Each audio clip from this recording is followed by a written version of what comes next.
Welcome to the People I Know, philosophical podcast with and about the diverse people I've met over the years as an African-American female thinker, dancer, sunlight lover. Today's guest is author, mother, and avid reader, Mallory Reid. Enjoy. Hello. My name is Mallory Reed. I am a Black Floridian writer. I am a mother, a wife, and just overall a human trying to figure out what the hell all of this is about. And by all of this, I mean adulthood. So that is who I am. Yes. Do you write for any specific publications, or are you freelance? How does this work? I guess I should plug my degrees since I paid so much for one of them. Talk about it. I don't write for any specific publication. I have freelance before. I've written for a few different places when I was in graduate school. I had some journalistic pieces picked up for NPR, the New York Amsterdam News, WNYC. I have some nonfiction pieces in Scalawag magazine and Aunt Chloe, which is a writing journal out of Spelman College. But I have a bachelor's in English from the University of Florida and a master's in journalism from the Craig Newmark School of Journalism at CUNY, which is the City University of New York. So I'm just a writer person. It's, what I do. So I am currently working on fiction writing. That's my thing right now. It's my first love, my passion. I always read fiction. Like that was always my thing. I love reading fiction. I read nonfiction as well, but I love reading fiction, but I never felt like I could just like do it. I mean, when your favorites are, like Toni Morrison and James Baldwin, you're like, this is beautiful, but I don't know if I can do this. And that's not to say that I can do that. I can do my own version of, that, whatever that looks like. So I'm working on fiction right now, working on some different short stories. And I also am working on a full-length manuscript for a novel. Don't hold me to when that will be a thing. You've answered enough for me because I was going to ask. Thank you. It's in progress. So we're working on that. So I have, submitted some of my fiction pieces to like different contests and fellowships. So I've been named as an honorable mention twice in a couple of different fellowships. So that's been really cool for me. So that's what I'm working on. So, yeah. Awesome. Oh, goodness gracious. I have to treat you like my musician friend and ask like, okay, best book. What are you reading now? You're always reading like 5 books. Literally always reading. So yeah. We can come back around to that. How did we meet? Did we meet at a jazz brunch? No, we didn't. We met because when my husband and I were dating and we were going to move in together for the first time. And so we were looking at apartments. And that's where we met. So we came to the apartment complex, and we always have this thing. It's like a running joke with us. We're like, we'll go to an apartment complex, and there will always be at least like one Black person like in the office, and we'll like vibe with them. We're like, oh man, like they're great. And then we'll like move in, and then they disappear, and we're like, well, I guess they were like our guardian angel to get us into the complex. I don't know how soon after you all moved I left that job, but in like epic fashion too. I walked in and said I quit. But anyhow, I don't know how soon after that was. I don't know, but that was the start of like the Black you're right. apartment complexes. It's happened like literally even the apartment we're in now. We moved in during COVID, and so we didn't like get to like talk or deal with anybody. But there was a Black guy who we found out he was Black, and we're like, oh, okay, cool. And he's the one that like ushered us in, and we haven't. I did the vetting. My work is done here. Right. My work was done. Like, we've gotten you in. Like we're free to go on about our lives now. So That's where we met. The first apartment that my then Yes. boyfriend and I moved into. That's where we met. Yes. Oh my goodness gracious. So leads us directly to my first official question is why and when is being Black important for you? Oh man. Being Black is important to me 24/7, 365. One, it is blatantly obvious. I can never not be Black. So it is, but I don't take that as, like a negative type of thing. It's very important to me. It's chief in my work. It's why I describe myself as a Black Floridian writer. I'm not just a Floridian writer. I'm not just a writer. I'm a Black Floridian writer because it instructs everything that I do. It instructs how I view the world, how I want people to view me. It instructs what's important to me. Like I was listening to somebody speak the other day. I can't remember who it was. I wish that I could. Hopefully it will come back to me. But they were saying that essentially that, their work can garner accolades and people can champion it and all of that. And that's great. But when Black people support it and love it and champion it, that's a different type of feeling. Pardon me. There's a different type of connection there. And so those are the types of things that, I think about. And now, especially like being a parent, being Black is incredibly, incredibly important because, when I was a kid, Blackness was not something that was ever looked down upon in the circles that I was in and the way that I was raised. But in my adulthood, I've struggled to find that it was championed either. And that's really, really important. Like, yeah, it's cool to not be anti-Black. Like, you shouldn't be that. That's the least, don't be anti-Black. But you really have to make sure that you're also championing it and not doing the types of things that sometimes happen with like, the whole circles of like elitism and like colorism and all of those sorts of like nasty, sticky places that we get into within Blackness. So the short answer is Blackness is always important to me. Everywhere, always. It's always important. When is it less relevant to the situation, to the space you're in, to what you're doing? That's a good question. I think that for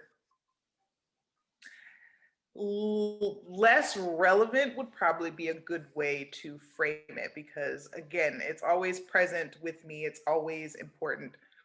Excuse me. And I want to try to have a lot of nuance when I say this because it's also Mercury retrograde. So I'm not going to get caught up by the universe and have some, they're like, Mercury retrograde is, dealing with communication stuff. Not going to get me. So I'm going to have a lot of nuance when I say this. But, yeah. Blackness is always important, but it's not. I think because of the fact that it's just me, it's not a cloak that I need to put on. Like I think sometimes when you can feel like maybe insecure about your standing or yourself, or sometimes maybe when, like I think of high school and like middle school when I'm around, because the schools that I went to, I did a magnet program in high school. So it was very, very, diverse, full of different people from all different places. And for middle school, I went to a Black middle school for 2 years. And then that's a story in and of itself. But my mother was not satisfied, not necessarily because it was Black. That might have been part of it. But, sorry, Mom, if you watch this, sorry. But but I switched to basically a white middle school for 8th grade.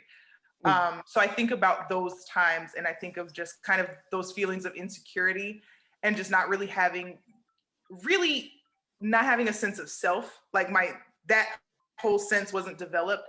So because of that, I was very insecure when I was moving through the world. So Blackness was like a cloak that I had to put on. Like there was a period of time where I like kind of played with all these different like Black identities, like, oh, I'm gonna say nigga because, you know, I'm Black and I want everybody to know that I'm Black. And then being like, no, you can't say, like, the respectable no, you can't say that because, you know, we're kings and queens and you can't say those things. Right. Like, We don't put ourselves down. We don't use that language. Right. Just playing with all these different identities. But, you know, now mercifully as an adult, the sense of self is developed now. So I am comfortable in who I am. And it's not perfect. Like I'm still working, you know, still working on it, obviously. But because I'm comfortable with who I am, my Blackness is not a cloak that I need to put on. Like I don't need to, like, you don't have to know that I'm Black, or you don't have to know how Black I am. Like we don't have to do that. Like even in, you know, like code switching, like I've noticed, it's not something I've consciously done, but I've noticed like the past year really, like in writing,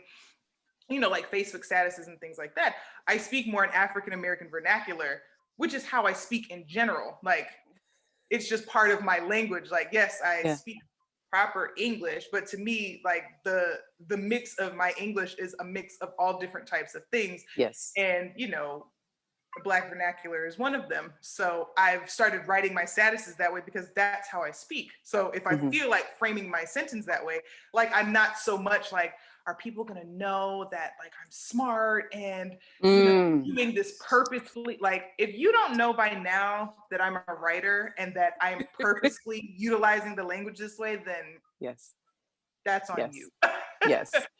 So you just keep the books there, right? They're just like direct that question to right. that one. Like, we got it. Yeah. So there are definitely times where it's not as relevant. You know, it doesn't have to be like the main piece of whatever because it's there. It's my skin, it's my essence, it's everything. But it doesn't have to be like I'm black.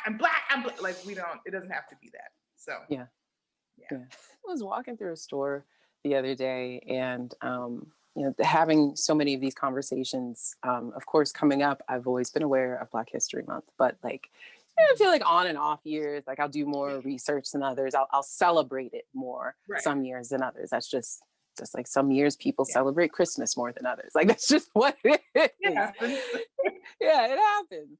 And so I've been thinking more about, you know, my Black identity or just Black identity. And so I was walking around a store the other day and because I got the same feeling that I generally get when I'm in a store, when I'm in a space of I'm the only Black person in there, I was like, my Blackness is like one of the few things about my existence that I just never forget about. I've forgotten that I have tattoos. I've forgotten like what is going on with my hair or like if my outfit, like forget that I've got on like pink tie-dyed pants. Yeah. But like I never, ever forget that my skin is brown. Literally never. Never. I mean, maybe I'll have a moment just like, oh yeah, right. But like yeah, it's still like, oh no, it's there. Like yeah. So moving forward into to thinking critically about these things, and you could actually do critical thinking or philosophy. That's the general thing, but the broad question is why and when is critical thinking or philosophy relevant for your life, personally or professionally? But I do have specific questions or specific topics that I hope you can touch on from your writings, especially some commentary that was written under your NOLA non-smoking article. That went into this whole world that was longer than the actual article you wrote. And it was, I thought, demonstrated an interesting level of thinking critically. Yes. And then also, there is no order to these, but suicide prevention and awareness, and then identity, which you've spoken of already. And I also have Iggy Azalea identity. Just so if you could just speak about critical thinking for a while and or philosophy, I'm just here to listen. And I'll interject some things. How is it relevant for your life? Sure. So I actually took a philosophy course. I was an international baccalaureate student in high school. So I took a philosophy course called Theory of Knowledge my senior year of high school. So it was I still remember, I remember various like parts of it. And I can't remember like all of the different philosophers. I have long since forgotten that. So different things have like, they're kind of like in my brain somewhere, but I've long forgotten, all of the philosophers. Yes.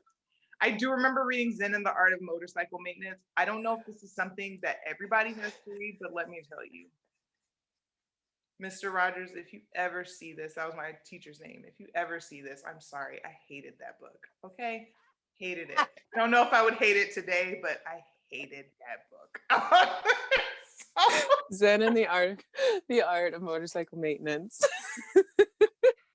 I was like, is there something that I am missing that I just like don't get? I was also like 17.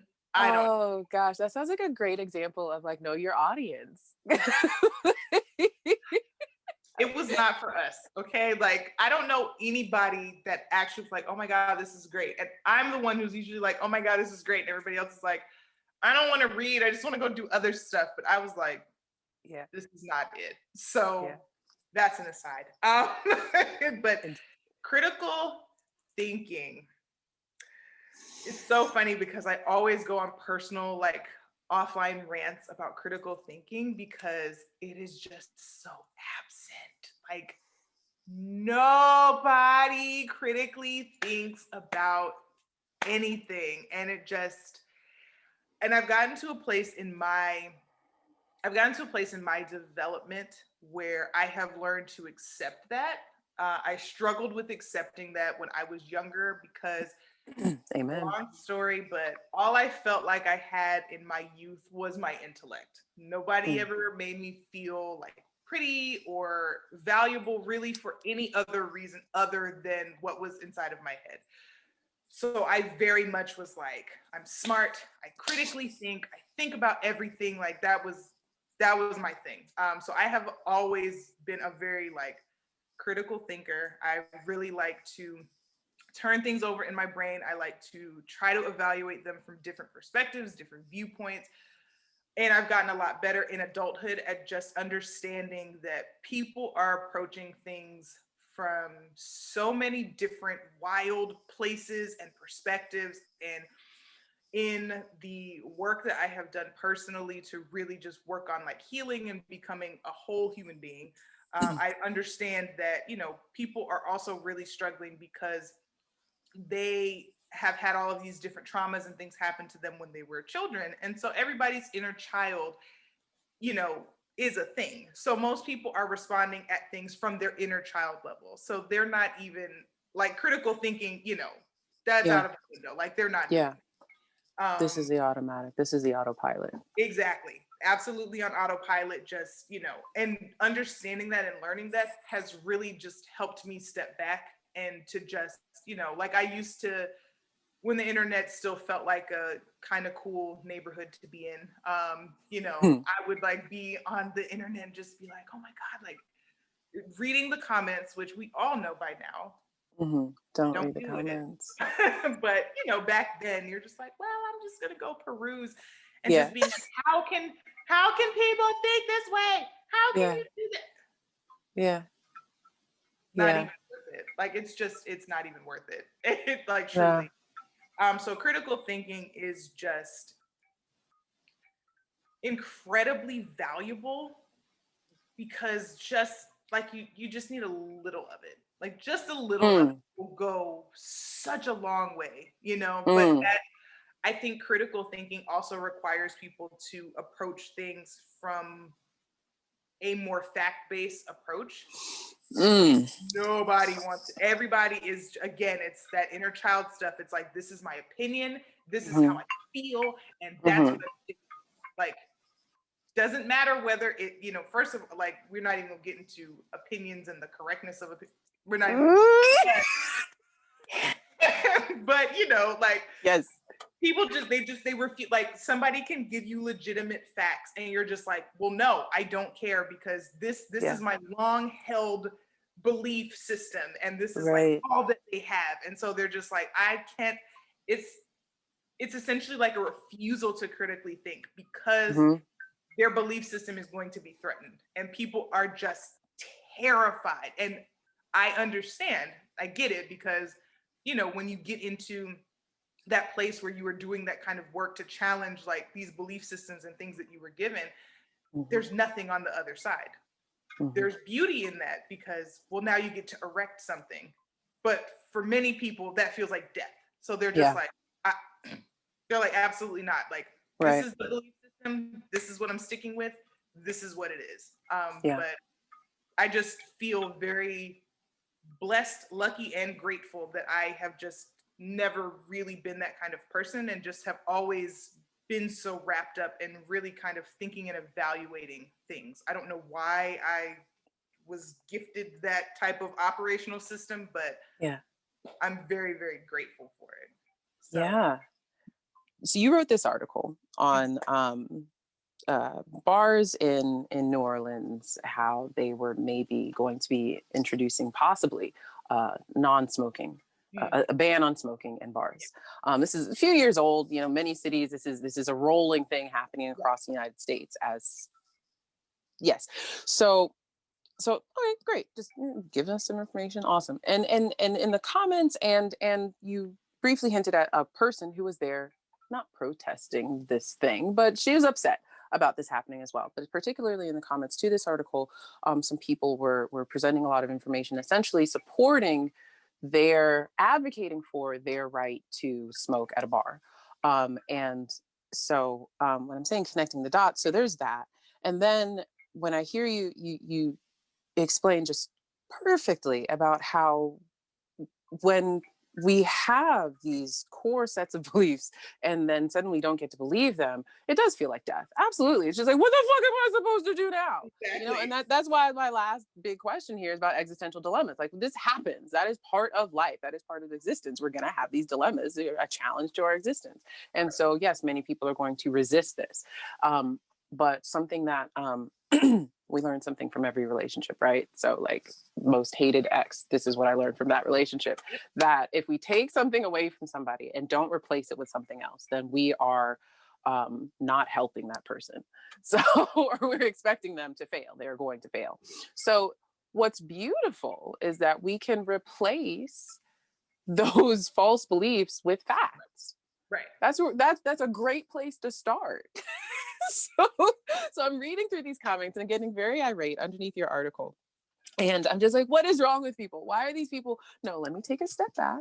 Let me think about their position. If I'm a smoker and I really, really want to smoke at a bar, why the hell should I care? If I feel like this is being stolen from me, my right to smoke at a bar, sorry, moving toys for my dog, that he doesn't want. If this is being taken from me, what could I replace that with? The fact that I'm not polluting anymore, that my activity, my action is affecting other people. Like, that's just a place to start. So all of that is to say, this is, yes, we need to think more critically, please. Yes. This is anyway. And I think it also, you know, it also would require Ubuntu, which is something that I learned when I worked with City Year, Miami. And it means I am because you are. So they would like to say that a lot. And I so, am because you are. Yes. And so it just talks about the interconnectedness of humanity.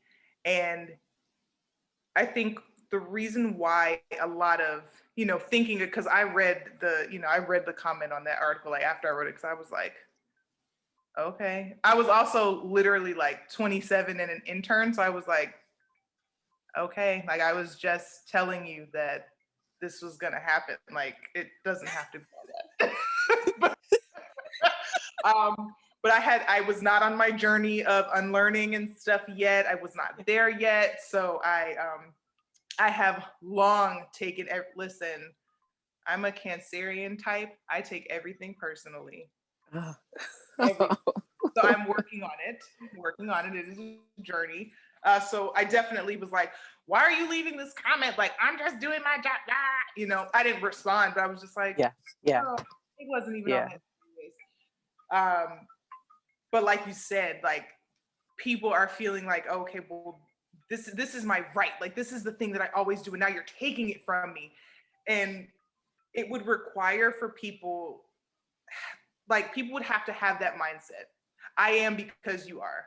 Like everything is connected. Like, okay, well, I can't smoke in the bar anymore, but I'm not polluting the air for somebody that maybe doesn't want to smoke. Or I'm not throwing my cigarette butt on the ground so it can go into, you know, the drains or whatever. But people just, and that's also very much an American problem as well, because of how individualistic everything is, and that's what we're taught. Even if people don't imagine that like you can't escape the container that you're in, like, you know, like I'm Black, so when we think of like that's a whole can of worms and just a lot of identity issues there. But I'm still American, so I'm still raised in the container of America, and individualism is very much a part of our fabric. Like, right, your shit together, and like whatever, like everybody else will figure it out. And you know, Black people and most other, I'm sure, communities of color are more integrated, but we're still American, so you're still going to struggle with these, like, just thinking more so in this individual type of realm rather than being like, well, literally everything is connected. Like, my behavior is connected to that person. It's connected to this tree. It's connected to the ground, like all of those sorts of things. And, you know, it can sound very like woo woo and stuff like that, but I mean, it's true. Like, it's true. We're all here together. Like, we're not just you know, like I'm an individual little pod and nothing affects anybody else. It's just not like that. So it's just not like that. But people are not thinking in that, you know, they're not thinking in that frame of mind. So it makes it a little easier to understand where people are coming from. It's still maddening, but it makes it a little easier to just be like, well, you know, okay, I'm sorry that you were so offended that we're trying to take your smoking right away from you. I'm sorry, you could literally step outside, but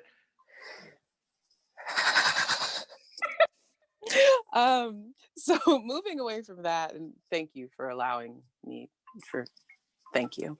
So you also have written on suicide prevention, on awareness. Is that something, I don't want to ask such heavy questions, but here we are. Is that something that you, a particular care and interest of yours? And my other question is, now that you have children, how do you think of this topic? It is like by no means, I don't want anybody watching this to think that I am like some sort of activist or I'm not taking that position because I'm not doing the work to consider myself any sort of anything. I'm a writer. I'm doing. Yeah, so just personally. Yeah, so very much on like a personal, you know, personal level. It is something that it's very important to me, especially now having children. It hits different. That story that I wrote, I was in New York, I was in grad school, and it was literally like a line in a paper, like a 14-year-old died by suicide, tossed herself off a building. And I'm just like, how worthless could you feel to do that? You know, like that's nothing but feeling like there is nothing here for me. That is what that action, you know, that's what happens. And so now, like, and I couldn't stop. I wanted to just write something because I just couldn't stop. And I couldn't stop thinking about the fact that it was just a line in a paper. Like, that's it. You know, like, oh, no big deal. And I'm just like, what? You know? So, and that's why I wanted to, you know, write that piece. Interns usually don't have a ton of space to do a lot when you're interning, but you know, at that internship, shout out to New York Amsterdam News, old Black newspaper in Harlem. But I had the space to actually be able to, you know, like write some stories and conceive of some different things. And now having children, it is incredibly important to me because there are so many stories of, you know, children who are bullied and children, you know, 9, 10, you know, just just deciding that, or not even deciding that, but feeling that there's nothing there for them. And I can't imagine the weight of that at such a young age. Like, nobody should feel, in an ideal space, like nobody should feel that there's just nothing left. Like, life has been that hard, life has beat you up that much, people have been that shitty to you, that there's just nothing left. But to be that young and to feel that way just really, really hits differently. And so on, on a personal level, I just know, like, I remember what it was like to be a kid and be a teenager and to just feel, like I never attempted or anything like that, but I definitely felt worthless at times. I definitely just felt like there is no point in my existence. Like, what's the point? And so it's just very important to me as a parent, just really, love is not the answer for everything, but it's still probably the most instructive, powerful thing that we might have. So very, very important to me to just love my children, love them boldly, love them loudly, love them all the time, love them without condition, and tell them that. Like, not just show them through, like, well, I bought you clothes for school, or I fed you. Those are expressions of love. Right. Yes, but people need to hear, I love you. I love you just the way that you are. I love you all the time. Like, that's the type of, you're beautiful. Like, you're important. Like, that's the type of stuff that they need to hear. So it's very, very important to me to give them those messages and to just really communicate with them, because people treat children as though they're not people. Children are treated like some sort of, like, weird other thing. Like, oh, well, they're children. Oh, they're just crying because they're crying, or they're just hello, tiny human. Yeah, like, they're a tiny human. Like, so treat them as such, So it's really important for me to just really, like, communicate with them, not at them, with them. Like, how are you feeling? What is going on? What can we do to make this better? Like, give them a real voice, not a performative voice. Like, oh, we let you, say what you want to say, but no, like, a real voice. Like, talk to me, like, I am your safe space. One of the, it's hard to say one of my favorite parts of that article, but one of the definitely most interesting and most impactful pieces in there, and I'm not sure if it was coming from you or elsewhere, but there was brought up that in her suicide in and of itself is sad and tragic and unfortunate, and we don't want that to happen. Right. And we need to, in addition to trying to prevent suicides and those feelings of nothingness, we need to check on these people's friends. And if we're talking about children, we need to check on children because they are affected by the world. And we need to listen to what they are experiencing, even if it makes less sense to us, because, they're on, like, human level 2.0 and we're on, like, 50. But they're still experiencing the world and they are still being affected. They are feeling the effects of something so tragic and unfortunate and just world stopping. Right. And that is a huge piece of, I think, bringing this back around of critical thinking, that, in order to be better people, to be better humans, to be better parent, I think that is love, just the acknowledgement of others' experiences. I don't mean to sound preachy. I'm not a preacher either. Okay. However,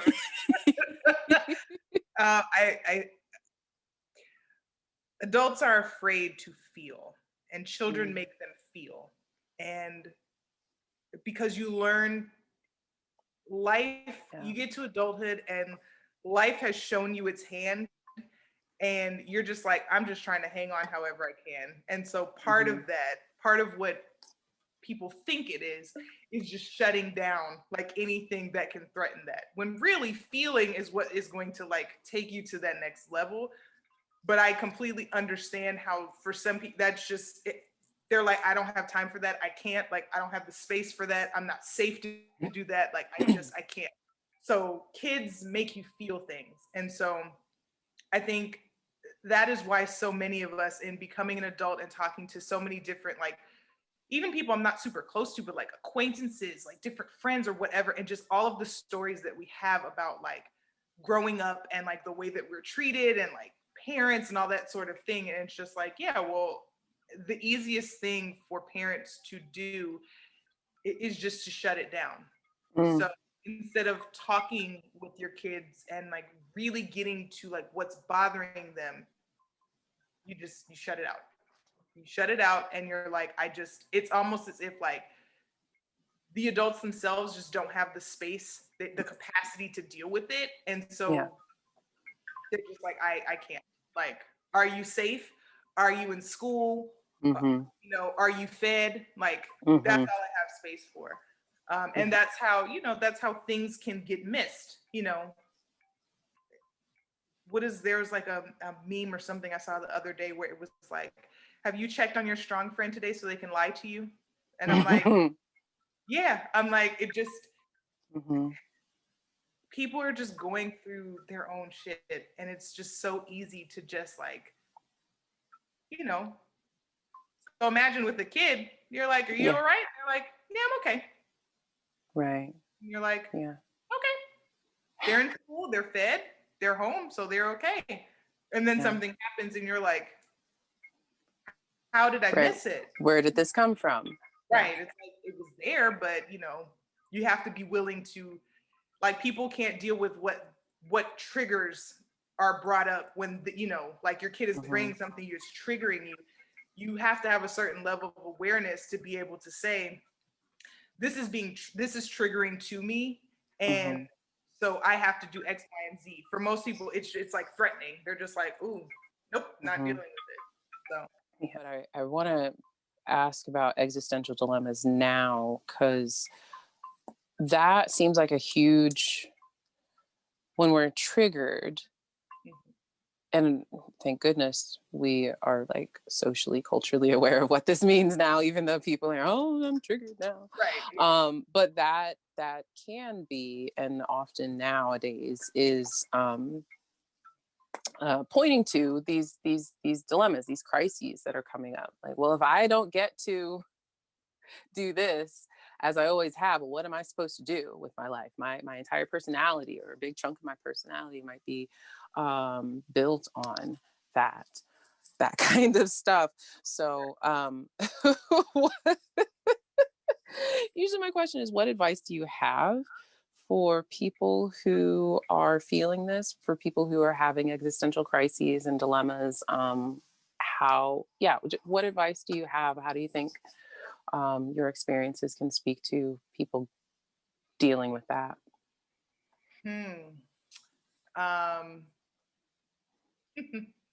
And just sticking with adults for now, I think.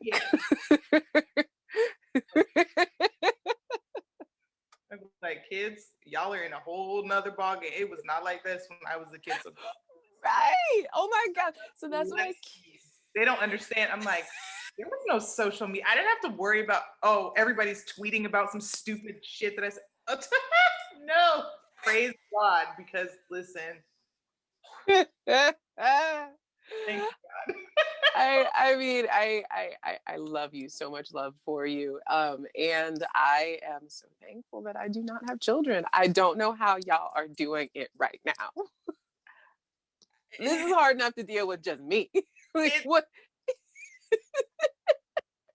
Listen, I get to resist as much as possible.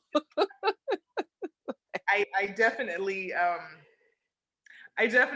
feel as though we were selected to break some generational cycles and some generational curses, and people you will hear people say that, but that shit is real and it is hard. It is very, very hard. Very rewarding, very hard. So yeah, it's hard. It's hard. I see sometimes like I'll see like younger cousins like joke, about like having kids. I'm like, listen, you hang on, okay? Just hang on because this shit ain't no joke. So just hang tight. You got plenty of time. Just don't get caught up in that. Just relax. Yeah. But advice to people struggling with kind of existential crises. I feel like my advice would be much the same. Like just hang on. Just hang on. Like I remember I prayed, also be careful what you pray for.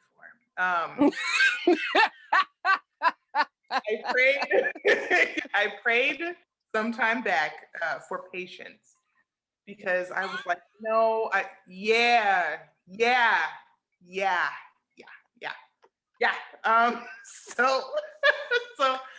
I just interject because we're Black folks. I prayed to have thirst one time. Lord knows. So I hear you. Listen. God will show you. You gotta be careful what comes off of the tongue. Okay, you gotta be careful. So I prayed for patience. I was just like, I just need patience. God, just let me be patient. So, so I had this idea, right? And this ties into like identity and all these things too. So I have always been a writer. I truly feel that it's what I've been put on earth to do. The way it would be akin to like a mathematician, like the way math like exists in their brain and doesn't exist in your brain. That's how like words and things exist in my brain, the way that they come together. Like I'm like, okay, God said this is what your job is. So okay, that's cool. So I have always been a writer. I've always been I've been reading since apparently like 2. That's what I'm told. But my son also like reads. So I'm like, okay. So that's always been my thing. But people like added on to that by being like, oh my God, like you're a writer and you're gonna write a book, and when are you gonna write the next great American novel? I've heard that question so many times. And so again, people are on autopilot. So they think that they are just harmlessly, like saying things or whatever. So all of this is like built up in my identity. So now I'm like, well, I'm a writer. Like I have to do what writers do. So when I was in my early 20s, I just became obsessed with this idea of what writing looked like. Like, and not the work of it, but literally just like the accolades of it. What your damn like house looks like. Like, oh, I need like a loft and it has to be like this and it has to sound like this, which is not necessarily a bad thing, but when your ego is in play, it's raggedy. So I became obsessed with the idea of New York. I was just like, I'm a writer. I have to go to New York. I have to. Like, it's just like this pilgrimage that must be had. Every writer I've ever read is in New York, and just New York, it just became like this whole thing. I used to always say all writers end up in New York. That was like the thing I always said. Interesting. Yeah. So I was like, well, I'm gonna go to grad school because I'm not doing anything. And this is when we were in South Florida, because we were there when we moved into the complex. We were there, and then when the year was up, we left because I was like, I have to leave. I'm not doing anything with my life. I'm just working this job, and I'm not fulfilling myself. Like I'm not doing any of it. Yeah. So instead of like sitting with myself, this was a moment absent of critical thinking. Instead of like sitting with myself and really, and I couldn't have at the time, like I was not centered. I was very much like running on fumes of ego. Like just, it was complete ego. Just like, my life does not look the way that it's supposed to look. I was like, what, 20, 25, maybe 26 ago, which now I'm just like, now I'm like 33. I'm like, oh my God. But then I was like, yeah. So it doesn't look the way it's supposed to look. It should look this way. It should feel this way. so I became obsessed with that. I was just like, I have to get to New York. I have to. So I like applied to grad school for journalism, which, believe it or not, is not my passion. It's great. It's a great skill to have, but it's not my passion. And it cost me. And we'll get into that. So I was like, I'm going to apply to grad school, skipped over an MFA program. You know why? Because it would require work. And I was not ready to do the work because the work was frightening. I was like, well, journalism is, you know, it's nonfiction. It's just like, I can write, like the mechanics of writing, like that's what I've been doing in school, like writing papers, not sources. I can do that. I can gain these skills. I can do that.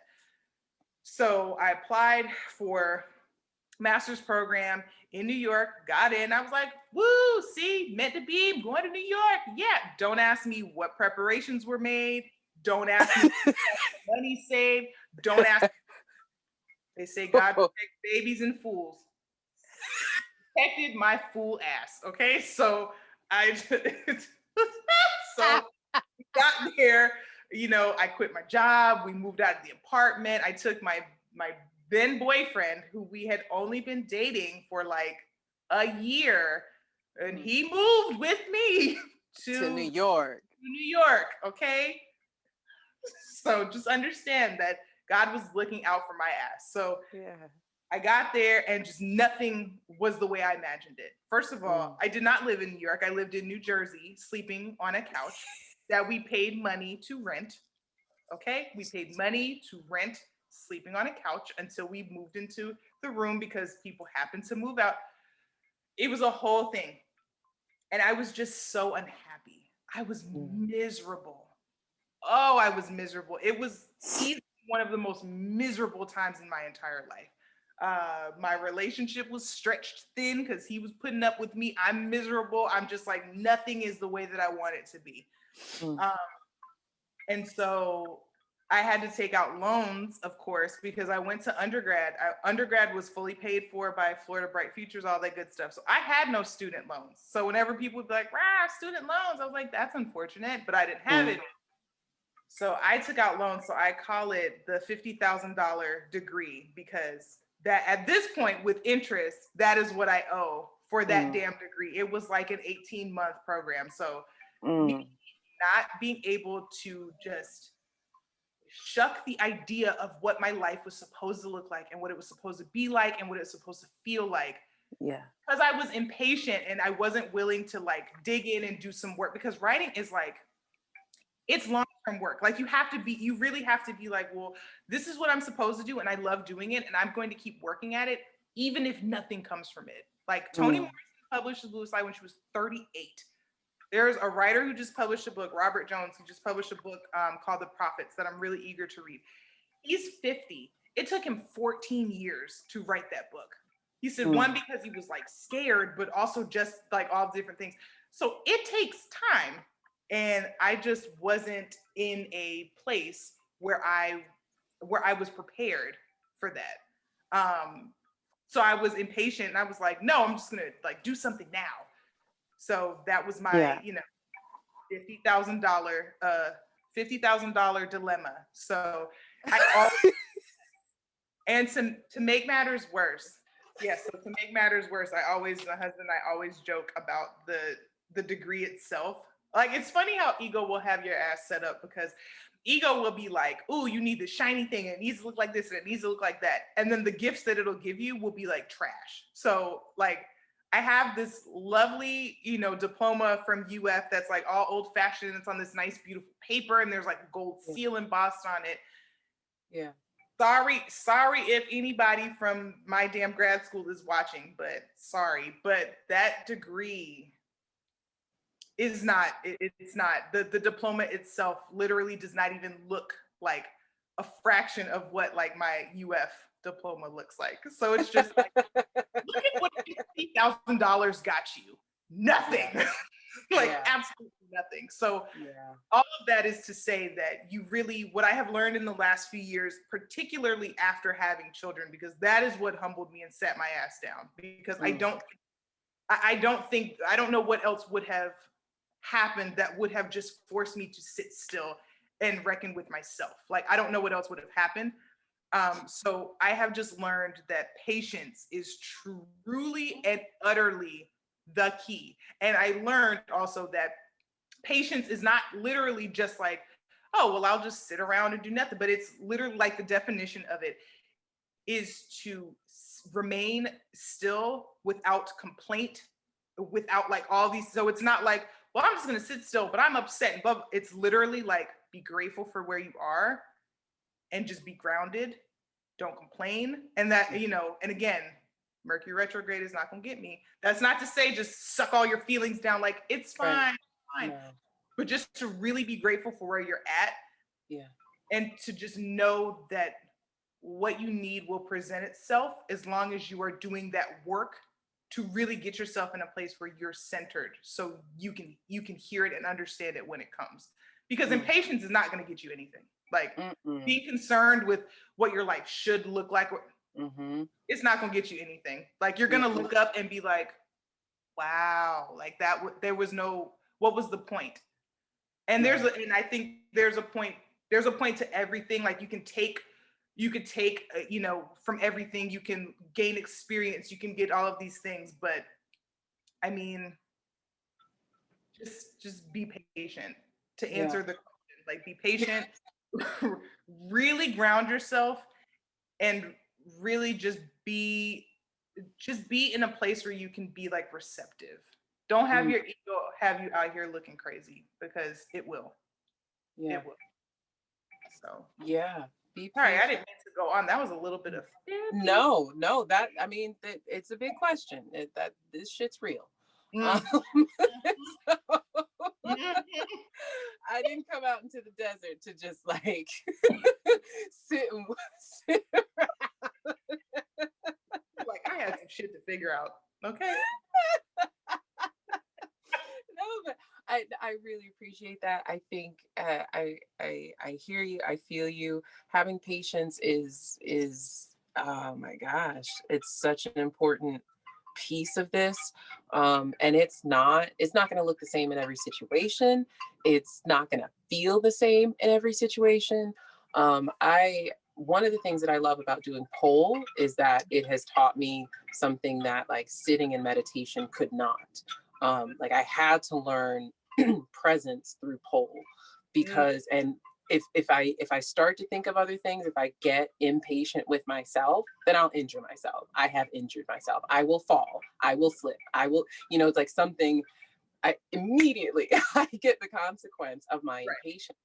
And that, fortunately, I mean, it's not foolproof. I fail all the time. But I'm able to apply that in other situations. Like, okay, this is what my impatience is feeling like in this situation. Like, this is me not just sitting in whatever process or action I'm trying to do. This is what this process feels like.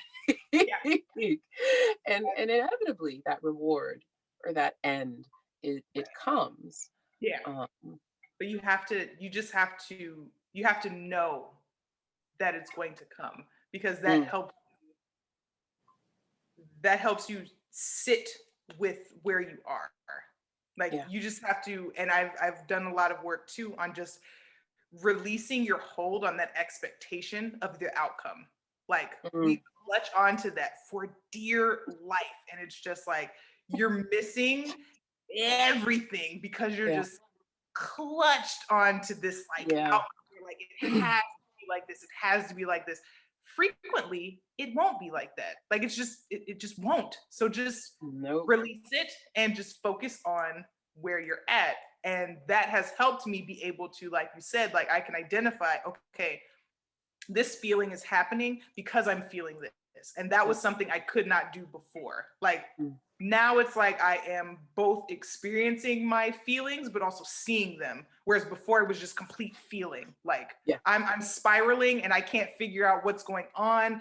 My whole mood is shot. My day is ruined and I can't figure it out. And now I can be like, okay, this thing happened. This is causing me to feel this thing. And so this is typically where my brain will do this, but now I can choose to do this instead. And that has like changed my entire life. Like, it's crazy. Like, I can't even describe the tangible and intangible ways that has changed my life. But I'm like, does everybody do this? I'm like, because I hope so. Because if not, because I was struggling before and I didn't even realize that I was struggling, but it was like drowning in emotion all of the time and having no way to, balance it, no way to pull yourself out. It's like, but then that's when you have to rely on like your partner to pull you out or something like that. Hopefully, therapist, but Right. Yeah. And if I hope this isn't offensive. I don't, you don't remind me of my dog, but I want to analogize what you're saying to something that my dog does. I gotta just all of a sudden I was thinking, if somebody else was about to use this example, it might be really disrespectful. No, you're good. You're good. I'm not offended at all. Because I just feel like as many examples of this and analogies are helpful to folks, and which is why like I want to have so many of these conversations, and I enjoy them so much because I'm seeing these from different perspectives. And so whether or not, well, no. So what my dog does is he has really high car anxiety. And so having him in the car is just a pain in the ass. He freaks out. And so I imagine this isn't exactly what's going on in his head, but to us as outsiders, as the non-dogs, the resident humans in the vehicle, him like making all this noise, running back and forth before I had the thing to latch him into the car. He was just freaking out. Oh my God, we're going to get into an accident. You see that car there? Oh my God, nobody's there. Where you all are strapped in and I'm not. And this is going to be crazy. And then Melly, do you know the other dog? Melly, do you know that we're going to die? We're going to die in this car. We're going to die. Oh my God, now we're stopped. Now we're waiting for a car. Did you see that? So it's like, he does this. He's like goes totally spiraling out. But to us, the outsiders, we're fine. We know that we're safe. We are strapped in. We see what direction we're going. We know the directions, and we're able to witness that response isn't really appropriate in this situation. And for anybody, whether you have a partner, if you have a partner, hopefully that person, your relationship is healthy enough where that person can act as some kind of mirror. Whatever your relationship is, if it's a guide or just some kind of perspective. But if you don't have that, that's what therapists are for. What you're paying them to do is tell you what is actually going on in your vehicle. Right. Exactly. It's tethered to something like real. Like, this is what's actually happening. Like, everything in here is literally just fear, projection, doubt. It feels real as hell, but it's not. Like, this is the real thing. Like, and being able to like connect to that is just, it is life-saving because, and I imagine that, like I will often, say like to my husband, I'm just like, if I consider myself, very much a critical thinker. I guess I always say highly functioning, but at what cost? Like, very highly functioning can function through like anxiety and all sort of things. And I'm just like, there are people who literally cannot do that. So I'm just like, what is it like for somebody who is like, I am losing my shit because I just like, I cannot push through this. Like, I can't work through it. I can't push through it. I can't smile my way through it. I can't do any of that. So, like being able to get a person, a therapist, if you already have a partner or a friend or just somebody who can be that anchor to like, hey, you're feeling all of these things, but this is like what's really in front of you. So you can like be able to identify like, okay, yes, I'm having these feelings, but it's my brain. It's my brain doing what my brain does, which your brain is going to try to keep you safe. And what is safe is what's familiar. So misery is that's what your brain's like, hey, like this is what we know. Like, I'm giving you what we know. So and again, that's why like trying to release yourself from these belief systems and things like that, that's why it feels like death, because you're just like, well, I'm not safe now. because Mhm. I don't know any of this. Like I can't be safe in this, even if it literally is the safe option. Like if I could go back to school, I might be a psychotherapist, but I might, but you know, that 50 grand is already it's sitting there. So think I'm okay.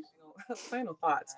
Your favorite book right now, and if your favorite book of all time, and if you have any book recommendations for people's growth. Okay. Let's see. Favorite book right now. Geez Louise, this is hard. Book questions are so hard, but I love them. Or you can just say all the things you're reading right now. Fine. I have like 5 books in queue that I'm waiting to get from the library. But I'm currently, that's literally how it always is. I'm like, oh, I could get that one. No, I'm like, oh, I'll get that one too. And that. So it's always like that. I'm reading right now, I'm reading Jasmine Ward, which that is like #1 suggestion. If you've never read Jasmine Ward's work, read her. She is a god among mere mortals. I love Jasmine Ward. The way that she's really instructive. She's from Mississippi, so the way that she writes about Mississippi is just very instructive for me as a Floridian who wants to write about Florida and who does write about Florida. And her characters are just very rich and not rich in a sense of monetary, but rich in a sense of, you know, just character, and they're just real people. So I love Jasmine Ward. I'm currently reading her debut novel, Where the Line Bleeds, for a book club. But I've read Salvage the Bones. She has a memoir, Men We Reaped. She's an excellent, she wrote a piece in Vanity Fair last year. She lost her husband to COVID. And so she wrote a piece about that, as well as just the protests and things that were happening, you know, with George Floyd and Breonna Taylor. So it was just an amazing piece of just very vulnerable work. So Jasmine Ward, absolutely, like read her, read everything that she writes. She's amazing. Kiese Laymon is another Mississippi writer. Just read them for sure. So I'm reading her work right now. Favorite book of all time? That's hard because I love books, but my go-to always is Toni Morrison's Beloved. That actually, I'm gonna say 2 actually, because I always leave off the second one. So between Toni Morrison's Beloved and Eric Jerome Dickey, who recently passed, Between Lovers.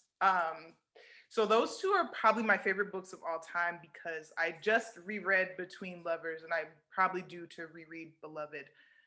And there are a number of books that are like, you know, also like 1984, like, oh God, I love 1984. But both of Beloved and Between Lovers changed who I am. They changed who I would become. When I can't remember which one I read first. I probably read both of them when I was around 15 or so. And that was right when I wanted to be a doctor for actually like the first maybe like 15 years of my life. I wanted to be a doctor. No real reason why. I just was like, oh, medicine's kind of cool, and but it wasn't like, oh, I'm so passionate, I want to be a doctor. It wasn't that. Yeah. So around 15, I was volunteering in my pediatrician's office. It was very boring. I was doing that, and I read probably Between Lovers and Beloved for the first time. And so with Between Lovers, it was the content. Shout out to my parents, first of all, because they let me read very widely. They were not like, this is an adult book. They've never told me. Say, my mom likes Eric Jerome Dickey. That's literally everybody, when he passed, everybody was sharing stories, and they're just like, I don't even know where I got my hands on. Like, I think my mom had it. Like, it was not content for a 15-year-old. No. But I was able to just read. Like, whatever I could get my hands on, I was allowed to read. Nobody ever checked like what I was reading. praises be, because that is what opened me up as a human and just makes me who I am. So the content was not necessary. It wasn't for a 15-year-old, I would say, your average 15-year-old, but I have never been average. And I mean that in the sense of like, I don't know why I came to earth with whatever I was programmed with, but I did. So that story was just so rich and just so full of just these different emotions, and just, it changed, like, it changed me somehow. Like I could really see myself in like all of the characters, really, not just one of them, but like all three of kind of the main characters. Like I could see bits and pieces of myself in them. And that's not something that usually happened. Like if I read, like, I never really read like young adult stuff. Like I just didn't, it wasn't really my thing, but I could like see myself in them. And then also I have an enduring love for California. I've never been there, but I feel I'm destined to get there. So I have always felt this way. And that book like cemented it. I was like, yes, I can see this. So Between Lovers by Eric Jerome Dickey, and then Beloved by Toni Morrison. That book just, it really like blew the door off of just like everything. Like I just read it and I'm like a person like wrote this, like she wrote this, like that was like the first time I was like, how? Like I need to do that. Like whatever the fuck just happened to me when I read this, that's what I need to do. Like that's what I want to spend the rest of my life doing to other people, because I think a lot of times, and at this point a lot has been said about like the way that we approach the narratives of enslaved people, and how they are treated as just this huge monolith, and how it's very easy in the way that we are taught, whatever we're taught, if we're taught anything at all, the ways that we're taught about it, it's very easy to just imagine just this big block of blackness, like from enslavement to like the civil rights movement. It's just like a big block of blackness, and you have like a couple like little stars here and there, but you forget like these were people, like they have wants, desires, loves, triumphs, trauma. What's that? Whole ass people. Whole ass people.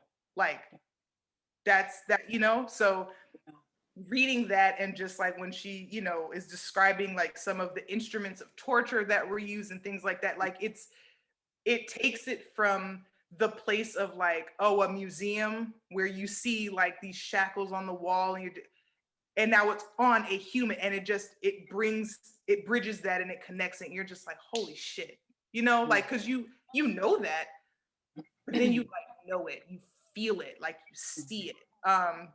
And that story was just so like spooky, and just like I always remember sitting in my room in broad daylight and like shivers running down my spine, just because I was like, whoo, I was like, oh my God. So I'm like, however you can do that on paper, that's what I need to do. So those two books for sure, favorite of all time. I will always revisit them and always read them. I love them. And for growth, God, there's so many books you could read for growth. One of my favorites that I've been recommending, I've recommended it to like 5 people now at this point, there is a book, do I have it on the shelf? I don't know if I do, but there is a book called, I don't have it out here, but Adult Children of Emotionally Immature Parents. That book. Children of Emotionally Immature Parents. Yes. That book is just so instructive, because it really helps, especially and all of us probably have, different wounds and things that we have from like how we were parented and those sorts of things. And it just really is very instructive to help you be able to see your parents as the imperfect people that they were, and to literally like drive home the message that they literally were just doing the best that they could.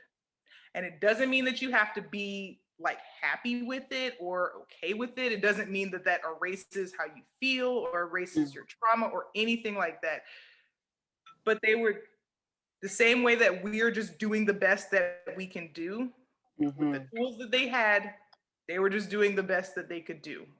So that book, I have literally been like, oh, if like a friend's like, oh, parents, blah, blah, blah. I'm like, hey, have you read this book? I'm like, if not. So that book for growth, if you've got like parent things or whatever going on or residual feelings, like that book for sure, I would pick that up. So that's my book plug for the day. Thank you. You're welcome. Thank you for asking. I love talking about books. I've started purchasing some books, some favorites, and then some new things. So we were actually joking, my boyfriend and I, because I got this one and I didn't realize I had ordered the hardcover. He's like, "Oh, look at you being all fancy, right? Like, build a proper library." That's the sign of accent. Like, ooh, a hardcover. Ooh, it's like luxury. Yes. It is a nice hardcover. Okay. Listen, I love a good hardcover. I'm like, ooh, this is nice. I'm like, okay. So, yes. Is there anything else you would like to share or anything else you would like to say since you have this space? No, this was really, really fun. And I'm grateful. I'm really grateful. It's really nice to be thought of and to have somebody want to hear, what goes on inside my brain. That's really, that's really cool. There's a lot of brain. So, I don't write about all of it. I write about some of it, but there's a lot that goes on in here. So I hope that through my writing, I'll be able to kind of continue these types of conversations and just really, you know, my work, and I want my work and my life to be about giving honor to those who came before me and what came before me. So that's just really, really important to me. So, um, hopefully I have done that and hopefully I'll continue to do it. But yeah. Indeed.